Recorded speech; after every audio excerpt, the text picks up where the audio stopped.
Fiquem à vontade. Começou a gravar? Uhum. Então, olá, pastor. Olá, doutor. É uma alegria e a gente agradece aqui pela oportunidade que o senhor está nos dando. Essa é uma entrevista, né, que faz parte do nosso curso de teologia. Amém. E, então temos algumas perguntas aqui para conhecermos e também termos informações para analisarmos, né, e elaborarmos algo aqui relacionado à comunidade de fé. Vamos lá. Seu nome completo? É Dirceu Luiz Serraglia. Dirceu Luiz Serraglia. Função, né, aqui na instituição, na comunidade? Pastor titular, ou presidente, né? Uhum. Como que, aqui na igreja Templo de Semear São Cristóvão.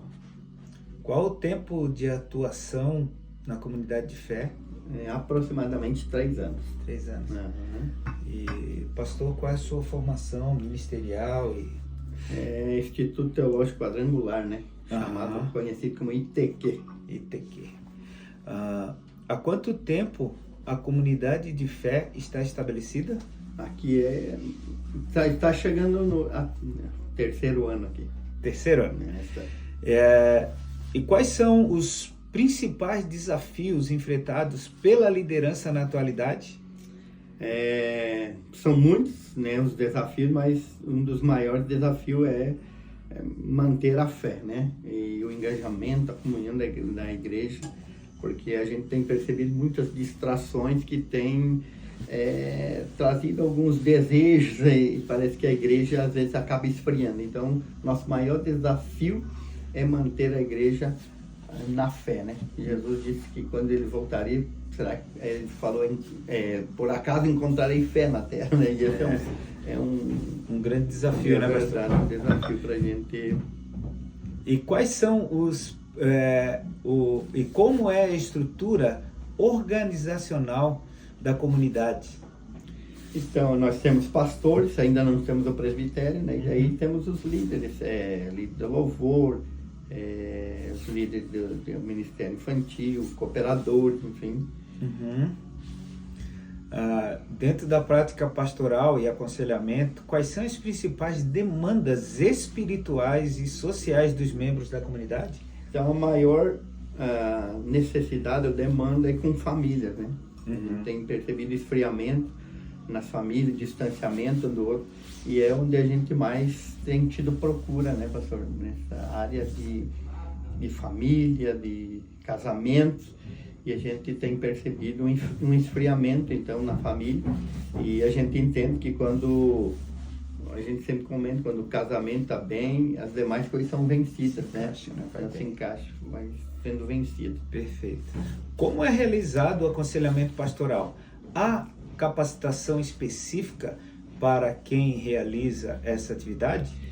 Sim, a gente tem, nós chamamos de discipulado, né? E é um momento de mesa que nós sentamos com os que trabalham conosco, né, no Ministério de Casais, mas a maioria das vezes somos eu e a pastora que sentamos e aconselhamos, fizemos esse aconselhamento. Certo.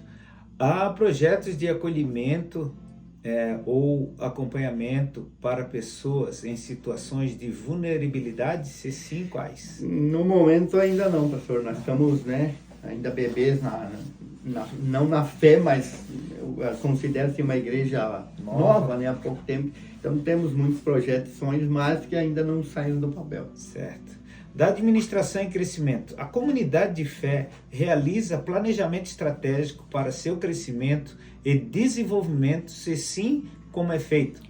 Sim, a gente faz através de reuniões, né, alinhamentos, sentamos com a liderança, conversamos e planejamos o que a gente...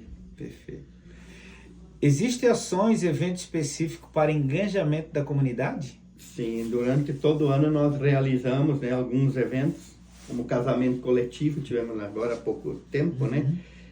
Conferência, retiro de casais, tarde evangelística com as crianças, que envolve toda a igreja. Perfeito. Como é realizado o processo de tomada de decisão na liderança da comunidade? Então, todas as decisões nós nos reunimos, né? E decidimos em conjunto com a liderança, né? Discutimos as opiniões e a partir daí damos sequência daquilo que a gente está planejando. A comunidade oferece estudo bíblico ou capacitação para seus membros? Quais são os métodos utilizados? Então, nós ministramos aulas juntamente com os professores, né? Em algumas séries, estudos bíblicos, temos batalha espiritual, fundamentos da fé, e a gente, então, envolve a igreja, batismo com o Espírito Santo, que é um dos cursos que a gente dá também. E a gente faz através de apostilas, resumos, atividades em grupos que a gente realiza. Certo.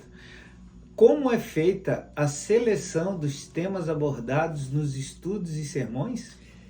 Então, pastor, eu entendo que tudo começa na oração, né? Nosso secreto com Deus, o lugar onde Deus ministra os nossos corações.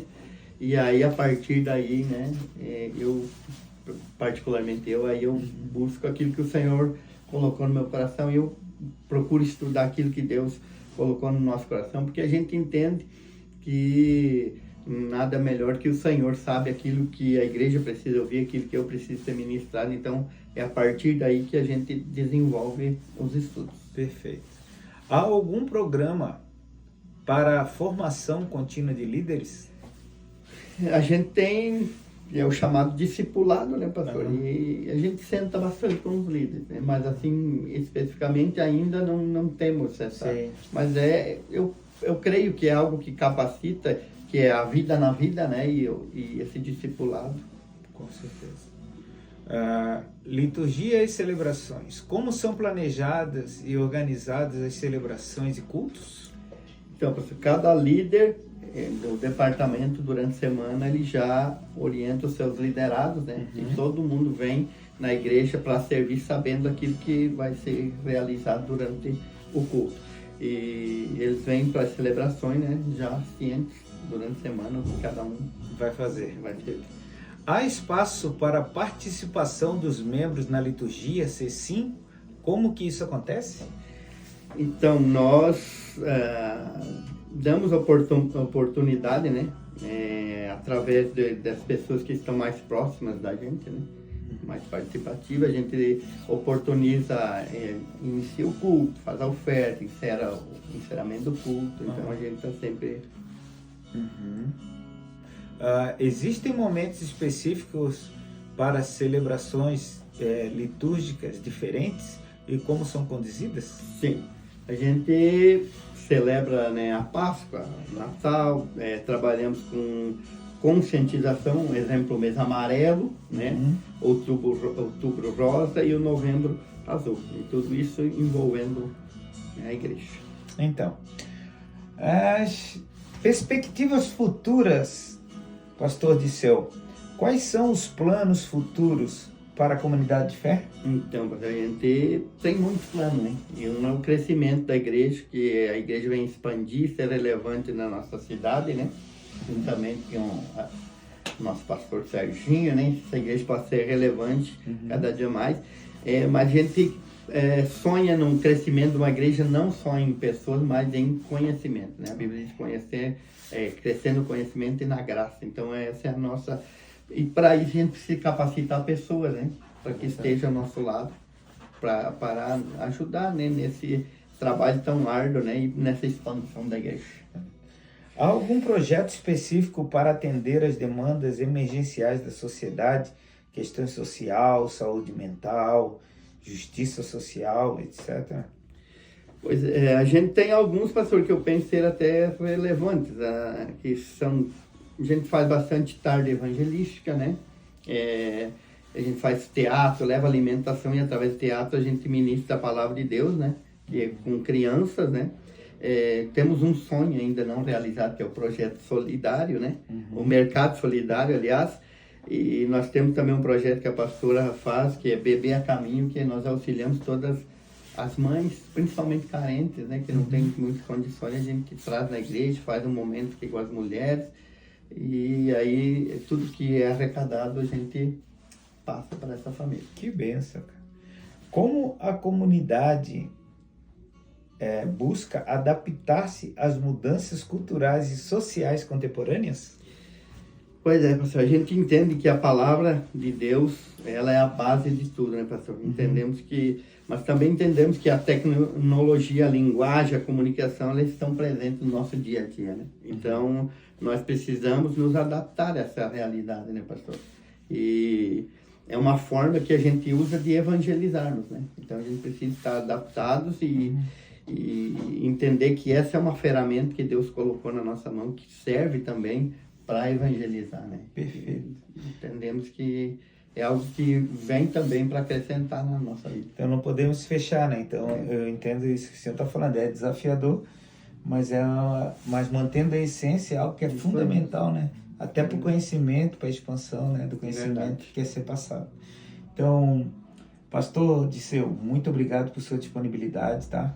Que o Senhor conceda aí cada dia mais bênçãos aí sobre o seu ministério. Amém. Essa igreja já é uma igreja relevante na nossa cidade e nós agradecemos de coração mesmo por o Senhor ter tirado esse tempinho aí para fazer conosco essa entrevista. Eu que Muito agradeço pela confiança. Amém. Deus abençoe o senhor. Obrigado.